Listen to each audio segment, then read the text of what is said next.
오늘 우리가 함께 나눌 하나님의 말씀은 사도행전 3장 1절로 10절 말씀입니다. 사도행전 3장 1절로 10절 말씀을 교독하는 방법으로 같이 읽겠습니다. 제가 먼저 1절을 읽겠습니다. 제9시기도 시간에 베드로와 요한이 성전에 올라갈새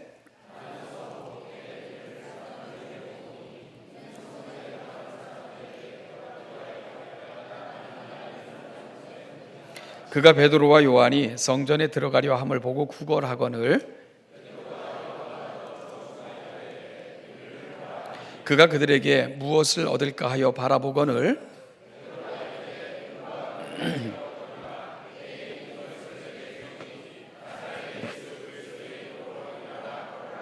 오른손을 잡아 일으키니 발과 발목이 곧 힘을 얻고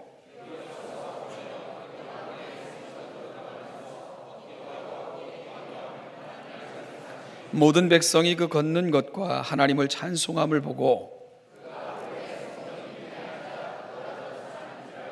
그에게 일어난 일로 인하여 심히 놀랍게 여기며 놀라니라. 아멘.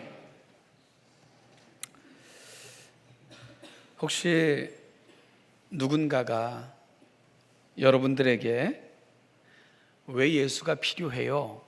라고 물으며 그 이유를 말해달라고 하면 여러분들은 어떻게 대답을 하시겠어요? 왜 예수가 필요한지 묻는 사람들에게 여러분들은 분명히 대답하실 수 있나요? 아니, 질문을 직접적으로 좀 바꿔서 해보면 여러분들은 예수를 믿을 분명한 이유를 갖고 지금 이 자리에 앉아 계신 것입니까? 여러분, 사도 바울의 말처럼 그 이유를 모른 채 이 자리에 앉아 있다면 어찌 보면 그 누구보다도 우리는 불쌍한 사람들일지도 모릅니다. 아무 의미 없는 그런 행위를 하고 있는 것이니까요. 그래서 오늘 저는 여러분들과 우리에게는 왜 예수가 필요한가, 이 주제를 가지고 함께 말씀을 나누어 보고자 합니다. 지난주와 같은 본문인 사도행전 3장 1절부터 10절 말씀을 통해 나면서부터 걷지 못했던 자를 통해 이 질문에 대한 답을 함께 좀 찾아보고자 합니다. 저는 지난주에도 이 본문을 갖고 여러분들과 말씀을 나누었습니다. 지난주에는 이 본문을 통해 교회론적 관점에서 살펴보았는데요. 이 관점에서 이 본문을 살피면서 제가 여러분들과 함께 내린 결론은 신원 예담교회로 부름받은 우리가 이 시대에 미문이 되었으면 좋겠다 하는 소망을 함께 나누어 보았습니다. 그 문은 항상 열려 있어 구원받은 자가 이 문을 통과하며 더하여지고 기도하는 거룩한 무리들로 발걸음이 끊어지지 않는 곳, 이 시대에 진정한 필요를 볼 수 있는 영적인 눈을 갖고 이 세상에 진정한 필요를 채워주는 곳, 이 일을 위해 우리는 함께 부름받은 동역자임을 고백하며 거룩한 일을 위해 함께하는 곳, 바로 우리 신원예담교회가 세상으로부터 이곳을 드나드는 사람들부터 미문이라 일컬음을 받는 그런 곳이 되기를 소원하며 말씀을 나누었습니다. 오늘은 동일한 본문을 가지고 베드로와 요한이 미문에서 만난 나면서부터 걷지 못한 자, 바로 그 사람의 관점으로부터 오늘 본문을 다시 한번 풀어볼까 합니다. 특별히 미문에서 두 사도가 만난 나면서부터 걷지 못한 자의 관점에서 앞서 제기했던 왜 우리에게는 예수가 필요한가, 이 질문에 대한 답을 찾아보고자 합니다.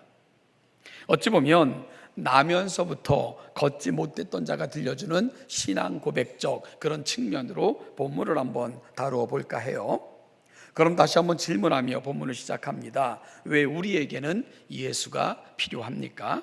첫째로 예수님만이 영원한 소망의 이유이시기 때문입니다. 베드로와 요한이 미문에서 만난 나면서부터 걷지 못한 사람에게 있어 유일한 희망과 소망이 있다면 여러분, 그게 뭘까요? 아마 좋은 사람 만나는 거겠죠. 아침부터 그곳에 앉아 그 그곳을 지나드는 사람들에게 간절한 눈길을 보낼 때에 그의 눈길을 외면하지 않고 주머니에서 그에게 구제의 돈이라도 줄 수 있는 사람, 아마 이런 사람들을 많이 만나는 것이 그에게 있어서는 하루의 행운이었을 것입니다. 어찌 보면 그에게 있어서 고마운 사람은 구제의 손길을 거두지 아니하고 시시때때로 돕는 사람이 그에게는 고마운 사람이었을 것이고요. 그에게 있어서 좋은 사람과 나쁜 사람의 구분은 자신에게 얼마의 돈을 던져주느냐에 의해서 아마 결정되었을 것 같다는 그런 생각을 해보게 됩니다. 여러분, 그런데 그것이 그에게 어떤 의미가 있을까요? 그의 인생은 어찌 보면 그렇게 살다가 결국은 그 삶을 마치는 성전 미문에 그렇게 살다가 인생을 마치면 사람들은 그를 뭐라고 기억할까요? 아마 기억하는 사람들도 별로 없을 거예요. 단지 기억하는 사람들은 성전 미문에 앉아 구걸하던 불쌍한 안진뱅이, 거렁뱅이, 뭐 이 정도로 그를 기억하겠지요. 세상의 물질과 도움은 그에게 일시적인 도움과 위로를 제공해 줄 수는 있었지만 근본적인 문제를 해결해 줄 수는 없었던 것입니다. 미국의 2대 대통령이었던 존 애덤스의 일화 중에 이런 이야기가 전해집니다. 애덤스는 몸이 불편해서 노년에는 지팡이를 짚고 다녔습니다. 어느 날 길을 가다가 숨이 차서 지팡이를 의지해서 서서 쉬고 있는데 지나가는 청년이 그를 알아보고는 인사를 했습니다. 대통령 각하 안녕하십니까? 라고 물었습니다. 이때 애덤스 대통령은 안녕하지 못하네, 대통령의 집이 다 무너져 가네 라고 대답을 했습니다. 그러자 청년이 의아해하는 거예요. 아니, 대통령의 집이 다 무너져 간다니, 세상에 이런 일이. 그러면서 그 말이 무슨 뜻인지 몰라서 머뭇거리고 있는 청년에게 애덤스 대통령은 또 이런 그 말을 덧붙였습니다. 내 집은 지붕이 다 벗겨지고 창에 구멍이 다 뚫어진 데다 벽도 다 떨어지고 바람에 흔들려 넘어질 것 같아서 나무로 버티고 서 있다네. 이렇게 대답을 했어요. 여러분, 대통령궁이라고 하면 지금 백악관 말하는 거 아닙니까? 그래서 청년이 더욱 의아해서 아니 대통령님, 그게 무슨 말입니까? 라고 물었습니다. 이제 애덤스 대통령은 빙그레 웃으면서 자네가 아직도 깨닫지 못하는가 보군. 내 몸을 보게. 이 육체는 다 쇠하여 지붕 같은 머리가 벗겨져 대머리가 되었고 창구멍 같은 눈동자가 어두워서 더 이상 잘 보이지 않을 뿐더러 근육은 다 파리하여서 말라버렸고 뼈만 남아 넘어질 것 같아서 지금 지팡이 의자에 서서 있는 내 모습이 다 자네 눈에는 보이지 않는가? 이렇게 대답을 했다는 것입니다. 이 존 애덤스의 대답이 참으로 흥미롭습니다. 마치 전도서 기자의 고백을 듣는 것 같아요. 전도서 기자인 솔로몬도 인간의 몸을 하나의 집으로 비유하여 나이가 들매 따라 몸이 쇠퇴하는 현상을 아주 다양하게 전도서 12장 3절부터 7절에서 표현하고 있습니다. 이렇게 표현해요. 집을 지키는 자들은 떨 것이며 손과 발을 뜻하는 것입니다. 사람이 나이가 들면 기력이 쇠하여 손과 발이 힘이 없어 떠는 그런 모습을 표현하고 있는 거예요. 힘 있는 자는 구부러질 것이며 뭘 말하는 걸까요? 허리가 이렇게 굽어지는 것을 말하는 것입니다. 그리고 또한 다리도 나이가 들면은 더 이상 꼿꼿하게 서 있지 못하는 상태를 그렇게 표현하고 있는 겁니다. 맷돌질하는 자들이 적음으로 그칠 것이며 뭘 말하는 거겠죠? 이빨을 말하는 거겠죠, 그죠? 이도 이제 빠지기 시작하고 그래서 그 많은 것들 정말 젊었을 때는 철이라도 씹어 삼킬 것 같았던 그 이도 딱딱한 것은 먹지 못하는 그런 상태를 표현하고 있는 것입니다.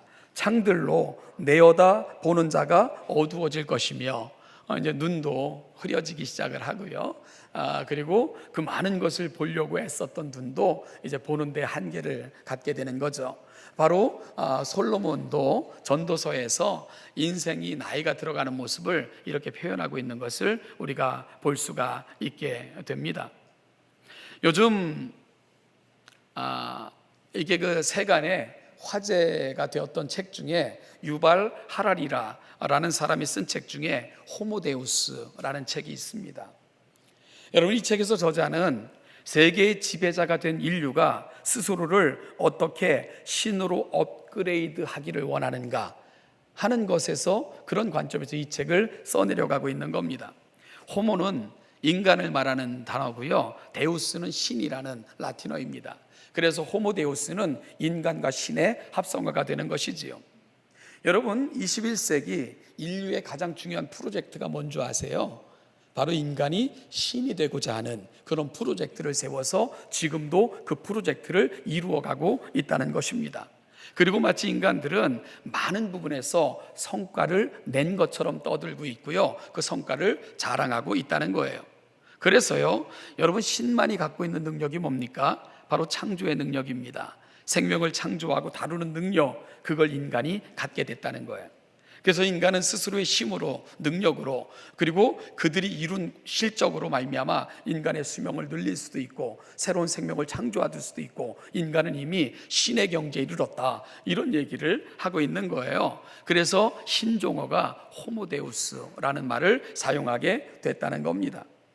여러분, 이 책은 이러한 기술, 생명공학과 인공지능 기술이 우리 사회, 문화, 경제, 정치에 잠재적으로 미칠 그 엄청난 영향에 대해서 이야기하고 있는 것으로 그 내용이 흘러가는 것을 살펴볼 수 있게 됩니다. 이 책을 보면 이런 생각이 들어요. 마치 에덴 동산에서 뱀이 하와를 유혹할 때 뭐라고 유혹을 하죠? 네가 이 선악을 알게 하는 나무 실과를 먹으면 어떻게 된다고요? 하나님처럼 될 거야 라고 유혹을 했죠. 그래서 선악을 알게 하는 나무의 과실을 먹었어요. 어떻게 됐습니까? 진짜 하나님처럼 된 거예요. 어떤 면에서 그런 줄 압니까? 하나님을 떠난 면에서, 자기 인생의 주인이 자기인 것처럼 착각하는 면에서, 선악의 기준을 자기가 갖고 그 선악의 기준대로 행하는 면에서 자기가 자기에게 신이 된 겁니다. 바로 마귀는 그걸 요청하고, 그리고 선악을 알게 하는 나무의 실과를 먹었을 때 인간은 그렇게 된 것입니다. 그런데 중요한 것은요, 아무리 인간이 신이 되고자 몸부림쳐도 인간은 신이 될 수가 없다는 것입니다. 여러분, 어떤 면에서 인간은 신이 될 수가 없습니까? 우리는 잠깐 후에도 우리에게 어떠한 일이 일어날 줄을 알지 못한다는 면에서 우리는 신이 될 수 없어요. 아무리 많은 과학기술적 성과를 이루어서 생명을 연장했다고 칩시다. 여러분, 그래도요, 우리는 위에서 떨어지는 물건 하나에도 맞아 죽을 수밖에 없고요, 그리고 지나가는 길에서 교통사고만 나도 그 많은 성과는 아무 쓸데없이 우리의 생명을 지켜주지 못하잖아요. 그런 면에서 인간은 결코 신이 될 수가 없습니다. 아무리 많은 것을 개발하고 아무리 많은 것을 이루었다고 이야기해도요, 결국은 한계가 있는 것, 그것이 바로 인간이 갖고 있는 한계치입니다. 그래서 전도서 기자도 12장 5절에서 인간이 가는 길을 쭉 열거하고는 이렇게 결론을 내렸습니다. 이는 사람이 자기의 영원한 집으로 돌아가고 조문객들이 거리로 왕래하게 됨이라. 결국 여러분, 인생의 끝자리가 뭡니까? 조문객을 맞이하는 것으로 인생의 끝은 그렇게 늘 가는 거다, 이렇게 얘기를 하는 거죠. 그래서 전도서 기자는 잔치집에 가는 것보다 어디 가는 것을 더 선호하라고 말합니까? 장례식장. 거기 가면 인생의 진실과 우리가 가야 되는 길들이 보인다는 것입니다. 그래서 다시금 숙연해지는 것이고 우리 인생을 돌아볼 수 있는 특별한 기회를 갖게 된다고 권면하고 있는 겁니다. 그러면 이러한 인생에게 있어 가장 중요한 가치는 뭘까? 전도서 기자는 이렇게 결론을 내립니다. 흙은 여전히 땅으로 돌아가고 영은 그것을 주신 하나님께로 돌아가기 전에 너희 창조주를 기억하라. 이렇게 전도서 기자는 그의 모든 권면을 끝맺고 있는 것을 우리가 살피게 되는 겁니다. 인간의 육체는 결국 땅으로 돌아가게 될 것입니다. 영은 그것을 주신 하나님께로 돌아가게 된다는 것입니다. 그러면서 솔로몬은 말합니다. 그와 같은 일이 일어나기 전에 너희 창조주를 기억하라고 말입니다. 결국 하나님을 영화롭게 하고 그를 즐거워하다가 그분께로 돌아가는 것, 이것이 인생의 제일 되는 목적이라고 전도서 기자는 설명하고 있는 것입니다. 사랑하는 여러분, 예수님만이 인생의 궁극적인 문제를 해결해 주실 수 있습니다. 이것이 우리에게 예수님이 왜 필요한가에 대한 가장 중요한 질문에 대한 답입니다. 그리고 오늘이라는 시간은 하나님이 주신 최고의 선물입니다. 왜냐하면 오늘이라는 시간에 저와 여러분들이 지금 살아있다는 것은 내게는 여전히 이 영원에 참여할 수 있는 구원의 여지가 남아있기 때문입니다. 구원의 여망이 저와 여러분들에게는 여전히 존재하기 때문입니다. 미문에 앉아 구걸하는 걷지 못하는 자처럼 세상이 하루하루 던져주는 것에 목말라하며 그걸 어떻게 내 인생에 채울까 전전긍긍하며 살아가지 마시고 오늘이라는 이 선물을 영원을 예비하는 날들로 삼으시는 신원예담교회 모든 성도들 되시기를 주님의 이름으로 축복합니다. 우리의 창조주이시며 구원자이신 하나님을 기억하고 믿고 섬기기를 다짐하는 오늘 이 아침 복되고 거룩한 아침이 되시기를 주님의 이름으로 축복합니다. 둘째로요, 우리에게 있어서 왜 예수님이 필요한가, 이 문제에 대해서 다시 한번 생각해 볼 때 여러분 이런 질문이 생겨나게 되는 거예요. 그러면 영원한 소망과 예수님은 무슨 연관이 있는가? 이 질문입니다. 왜 예수님이 필요한가? 그분만이 우리의 영원한 문제를 해결해 줄 수 있기 때문이에요. 그런데 그분이 어떻게 우리 영원한 문제를 해결해 주시는가, 이 문제를 함께 다루어 보고 싶은 겁니다. 사랑하는 여러분, 다시 말씀드리면 예수님이 필요한 것과 영원한 생명 사이에는 어떤 관련이 있는 것일까, 이 문제를 풀어내야 됩니다. 여기에는 아주 중요한 주제가 관련되어져 있습니다. 여러분, 그 주제가 바로 죄 용서라는 측면입니다. 죄 용서. 우리에게는 왜 예수님이 필요한가? 두 번째 이유는 예수님만이 우리의 죄의 문제를 해결해 주실 수 있기 때문입니다. 세상의 많은 종교들은 각기 구원 얻을 수 있는 방법을 제시합니다. 그리고 구원이라는 개념이 없는 종교는 없습니다. 그런데 모든 종교들이 가는 자리는 하나입니다. 너희들이 구원을 얻으라는 거예요. 너희들이 구원을 성취하라는 것입니다. 그러니까 너희들의 힘으로 이 구원을 얻어야 된다고 종교는 가르치죠. 어떤 방법으로든 그 구원을 얻어야 됩니다. 여러분, 그것이 정성을 다하여 빌든 선행을 베풀든 아니면 깨달음을 통해 어떤 경지에 이르든 너희들이 이 구원을 얻으라고 모든 종교는 외치고 있다는 겁니다. 그러면서 많은 구원론적 방법들을 제시하기도 합니다. 무슬림에서 개종하여 지금 영국에서 이 무슬림을 향하여 목숨을 걸고 복음을 전하는 목사님이 계세요. 우즈베리 목사님이라는 분인데 그분이 한번 한국에도 방문을 하셨었죠. 그는 이슬람교에서 말하는 구원에 대해서 이렇게 말을 합니다. 코란에 구원 얻는 방법이 4가지가 등장을 한다는 거예요. 첫째는 알라의 선택, 이게 가장 중요하다는 것입니다. 두 번째는 순교자는 구원을 얻을 수 있다고 얘기를 해요. 세 번째는 성지순례. 그들의 이 성지순례라는 개념이 사실은 기독교적 개념이 아닙니다. 여러분, 원래 기독교적 개념에 성지순례라는 말이 없어요. 이건 이교적 개념이고요. 이교적 개념을 채용한 종교가 바로 로마 가톨릭입니다. 그래서 요즘은 성지순례라는 말을 잘 안 쓰고요, 성서 지리여행, 성서 배경 탐사, 이런 말로 우리 개신교는 바꾸어서 표현을 하는데 너무 성지순례가 익숙하다 보니까 우리는 그냥 성지순례, 그 무슨 말인지 다 이해하시죠, 그죠? 그 땅만 거룩하기 때문에 우리가 그 땅에 가는 게 아니에요. 거기에 무슨 신령한 능력이 있기 때문에 그 땅을 밟으면 우리에게 신령한 영통, 이런 거 전혀 아닙니다. 우리가 걷는 모든 땅이 거룩합니다. 아멘.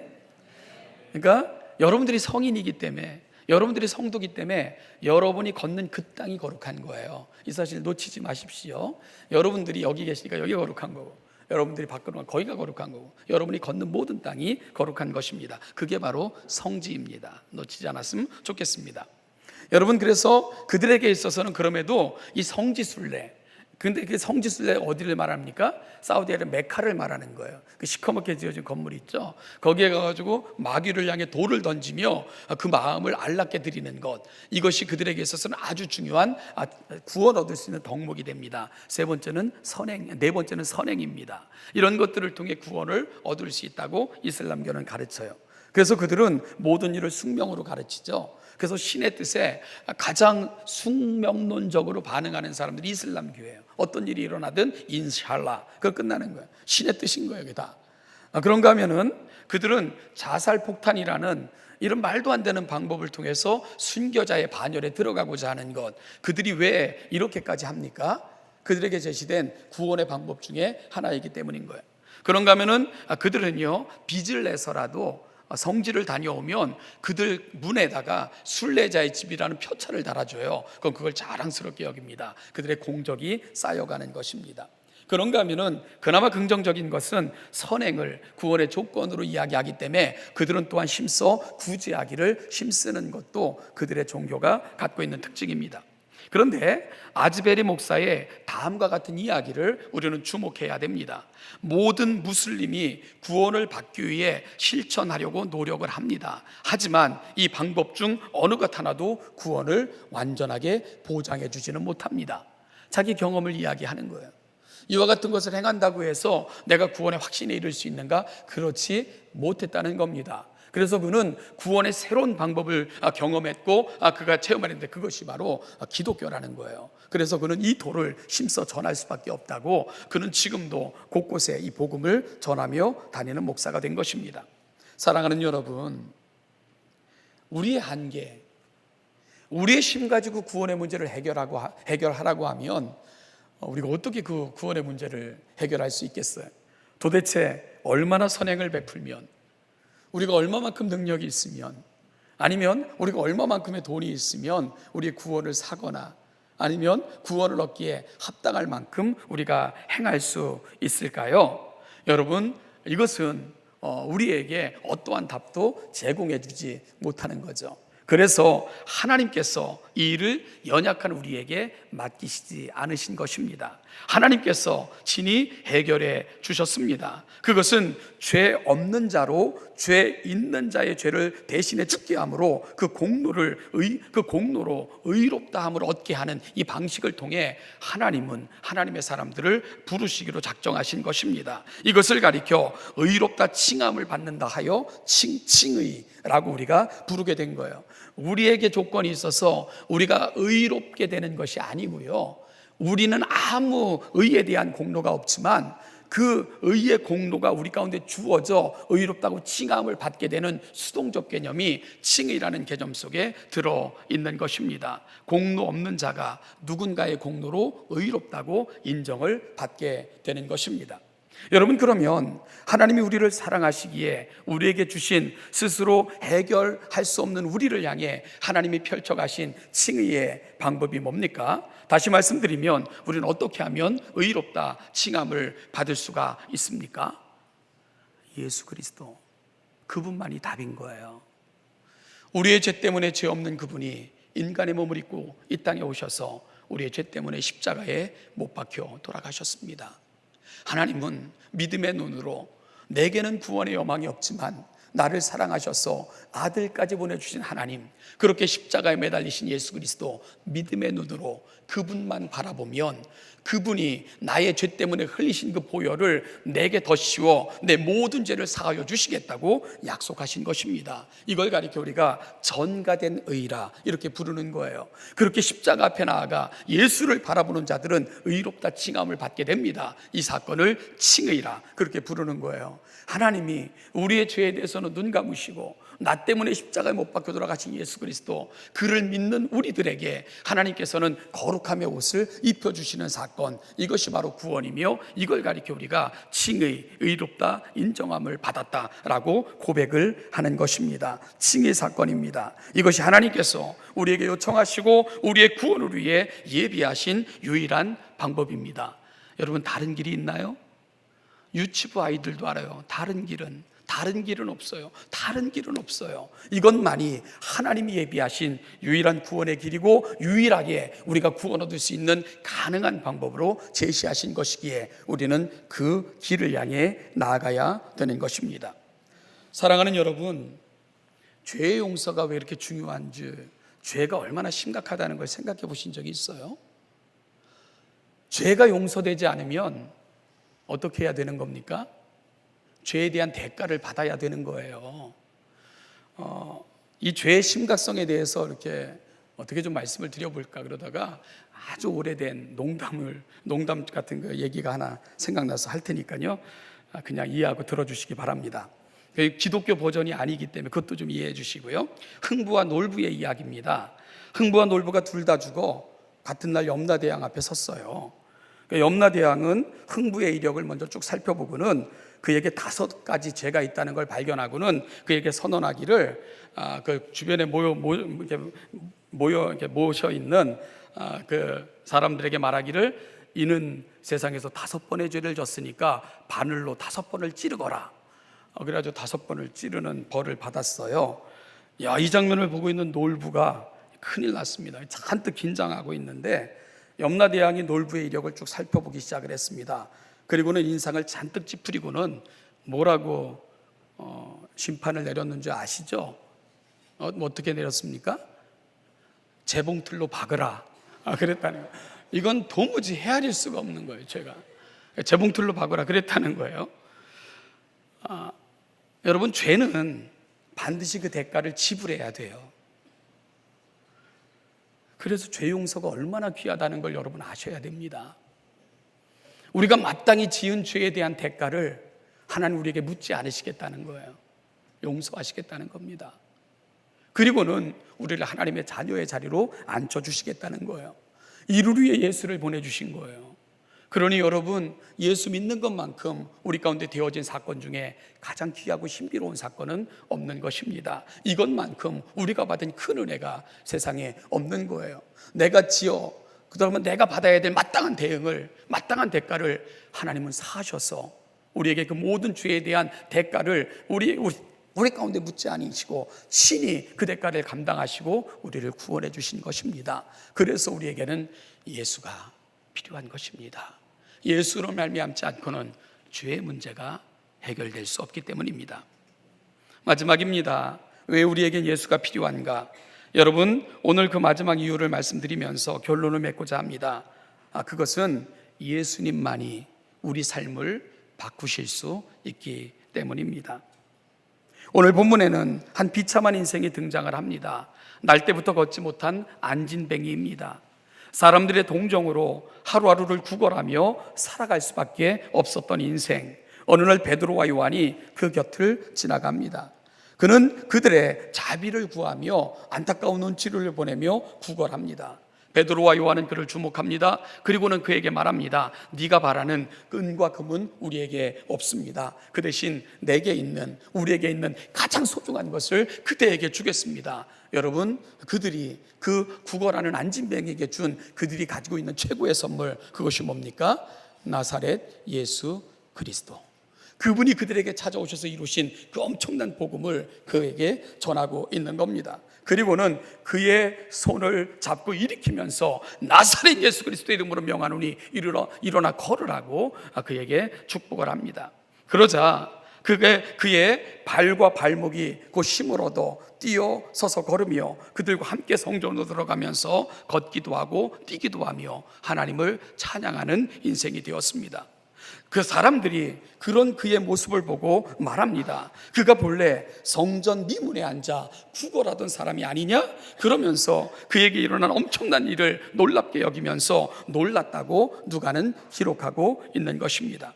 사랑하는 여러분, 누가는 나면서부터 걷지 못했던 안진뱅이의 사건을 기록하면서 저와 여러분들에게 들려주고 싶은 그 메시지는 무엇일까요? 사람들이 안진뱅이였던 자를 보면서 본래 그가 성전 미문에 앉아 구걸하던 자가 아니냐 놀라워했던 것처럼 예수만이 우리 삶에 이 놀라운 변화를 가져다 줄 수 있다는 사실을 오늘 누가는 저와 여러분들에게도 확인해 주고 싶은 겁니다.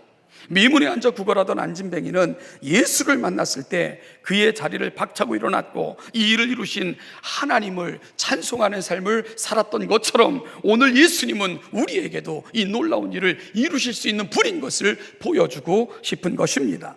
사랑하는 여러분, 삭개오가 인생에 의미 없이 살아가던 그가 이 예수를 만났을 때 이 혁명적인 삶의 변화를 삭개오는 경험할 수 있었습니다. 귀신에 들려 귀신이 이끄는 대로 살던 막달라 마리아, 그가 예수님을 만났을 때 가장 온전하고 아름다운 헌신의 여인으로서의 삶을 살아갈 수 있었습니다.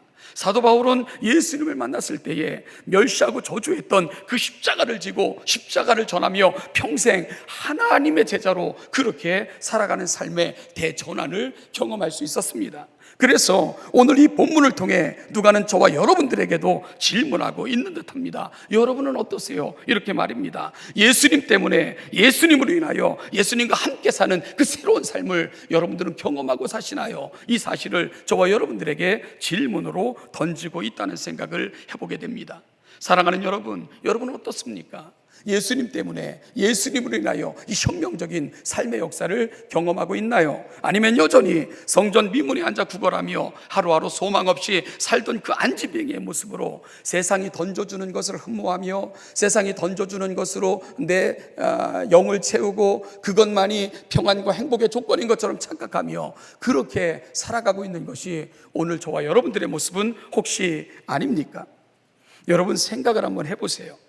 예수님의 이름으로 일어나 걷고 뛰며 하나님을 찬송하는 삶의 자리로 나아갔던 그래서 그는 한 번도 걷지 못했더니 걷기 시작을 한 거예요. 새로운 세상이 펼쳐집니다. 너무나도 놀라운 세상이 그 앞에 펼쳐지는 거예요. 그 전까지는 사람들이 그를 들여다가 성전 미문에 갖다 놓으면 거기 앉아가지고 종일토록 지나가는 사람들에게 구걸하고 그에게 돈을 조금이라도 던져주면 고마운 사람, 좋은 사람, 이런 시각으로 살던 그가 예수 만나고 그 치유함을 받고 걷기 시작을 한 거예요. 가고 싶은데 어디든지 가요. 놀라운 세상이 펼쳐지는 거죠. 그러다 보니까요, 여러분, 이 세상이 그냥 내버려 뒀겠어요?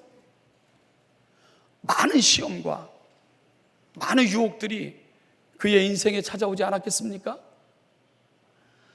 여러분, 그래서 신앙은 거기서 시작이 되는 거예요. 내가 예수 믿었다고, 구원받았다고 내가 감정으로 막 하나님을 찬양하고 거룩한 몸짓으로 내가 구원받았네, 그게 신앙의 끝이 아니고요, 진짜 신앙의 싸움은 어찌 보면 그때부터 시작이 되는 거예요.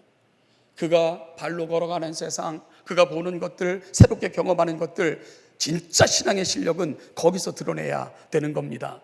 나를 만나주신, 나에게 내가 절망이었고 아무 소망이 없었을 때 찾아오셔서 영혼을 그리고 놀라운 생명을 주신 그분과 함께 동행하는 삶, 신앙은 거기서부터 시작이 돼야 되는 겁니다.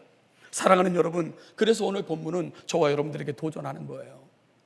예수 믿고 구원 얻었고 하나님의 자녀라는 고백은 있지만 나는 여전히 세상과 짝하여 아무런 변화와 세상이 주는 그 매일매일의 그 만족만을 추구하며 살아가고 있는 것, 오늘 나의 모습은 아닌가? 여러분, 그래서 미문에 앉은 안진뱅이를 통해 오늘 나는 어디에 앉아 있는가를 다시 한번 살피고 있어야 된다는 거예요. 여러분, 미문에 앉았던 안진뱅이 살다 보니까 힘든 거예요. 세상이 만만치 않아. 그 생각을 하는 거죠. 차라리 미문에 앉아 거렁뱅이 하면서 살던 그때가 좋았네. 그러고 그가 다시 그 자리로 가서 사람들의 시선을 바라보며 구걸하는 삶으로 돌아갔다면 하나님의 마음이 얼마나 아프겠어요? 얼마나 속상하시겠습니까? 오늘 우리의 모습은 혹시 그렇지 않나요? 여러분, 세상으로 돌아가 세상이 주는 유혹들, 세상이 주는 즐거움에 끊임없이 몸을 맡기며 살아가는 것, 오늘 저와 여러분들의 모습은 아닐까? 오늘 성전 미문에 앉아 구걸하던 안진뱅이는 참 많은 도전을 저와 여러분들에게 주는 것 같습니다. 사랑하는 여러분, 죄악 가운데 예수님을 알지 못했던 삶의 자리에 앉아 있었던 그 모습 그대로 살아가고 있다면 자리를 박차시고 일어나셔서 예수님과 함께 동행하심으로 하나님이 주시는 더 큰 은혜, 더 새로운 은혜, 더 놀라운 은혜 가운데로 다가가시는, 그렇게 경험하며 살아가시는 신원예담께 모든 성도들 되시기를 주님의 이름으로 간절히 축복합니다. 결심하시면 성령께서 분명히 도와주실 것입니다. 기도하시겠습니다. 하나님 아버지, 감사합니다.